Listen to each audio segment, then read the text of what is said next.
જય શ્રી કૃષ્ણ. કારતક વદ 11 ઉત્પત્તિ એકાદશીની વાર્તા.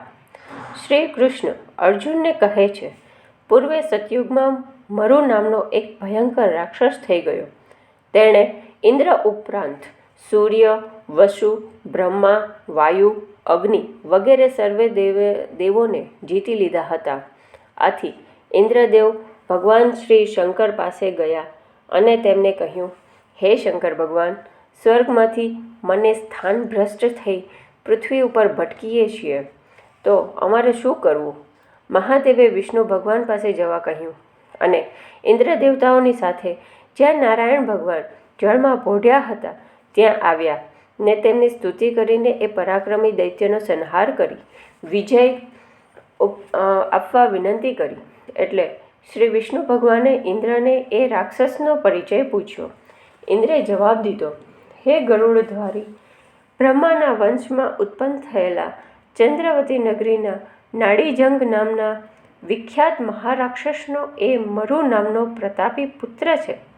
અગ્નિ, યમ, ઇન્દ્ર, વાયુ, સોમ, વરુણ વગેરે સર્વે દેવોનું સ્થાન એ જૂટવી બેઠો છે. સૂર્ય થઈને એ પોતે તપે છે અને મેઘ થઈને એ પોતે જ વરસે છે. દેવતાઓને યોગ્ય દિલાસો દઈ શ્રી વિષ્ણુ ભગવાન તેમની સાથે ચંદ્રાવતી નગરીમાં ગયા. ત્યાં દેવો અને દાનવો વચ્ચે ફરીથી દારૂણ યુદ્ધ થયું. દેવલોકો હારીને દશે દિશામાં ભાગી ગયા, પરંતુ એકલા ઊભેલા શ્રી વિષ્ણુએ હજારો દાનવોને બાણથી વીંધી નાખ્યા. આથી મરુ રાક્ષસ ઉશ્કેરાયો. ભગવાનને એનો વધ કરવા જે હથિયારો ફેંક્યા તે પુષ્પની માફક એના શરીરને અડકીને પાછા પડ્યા. 1000 વર્ષ સુધી એ દૈત્ય સાથે યુદ્ધ થયા છતાં જ્યારે જીતાયો નહીં ત્યારે થાકી ગયેલા વિષ્ણુ ભગવાન યુદ્ધભૂમિ છોડી બદરિકાશ્રમ ગયા. 12 યોજન લાંબી એક પ્રવેશ દ્વારવાળી લાંબી હેમવતી નામની ગુફામાં ભગવાન પોઢી ગયા. મરુ દૈત્ય એમની પૂઠે ગુફામાં આવ્યો.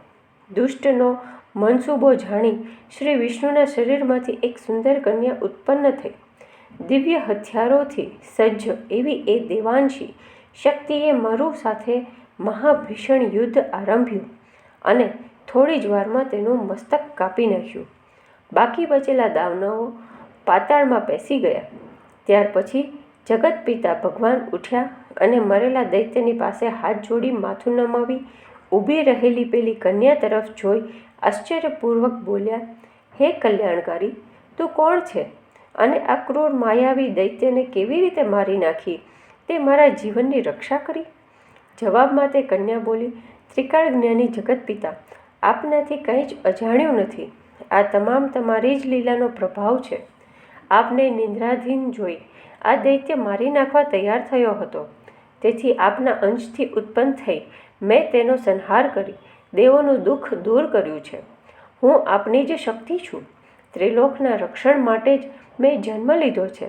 શ્રી વિષ્ણુ ભગવાને કહ્યું, હે કલ્યાણકારી, હું તારા ઉપર અત્યંત પ્રસન્ન થયો છું. માટે તારી ઈચ્છામાં આવે એવું વરદાનમાં તું માંગી લે.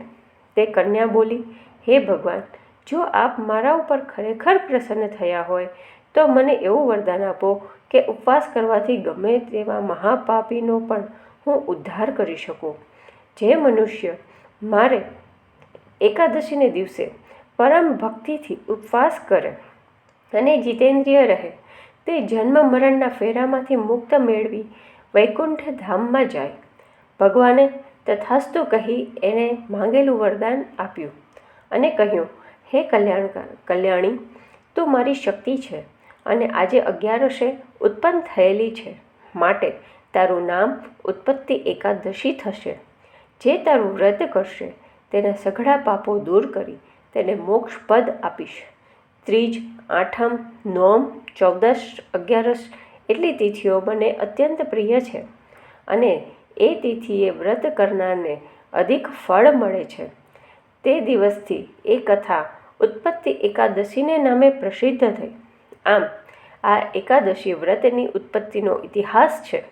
એ દિવસે ઉપવાસ કરનારના શત્રુઓને હણી વિષ્ણુ ભગવાન તેમને પરમ ગતિ આપે છે અને તેમને સિદ્ધિ પ્રાપ્ત થાય છે.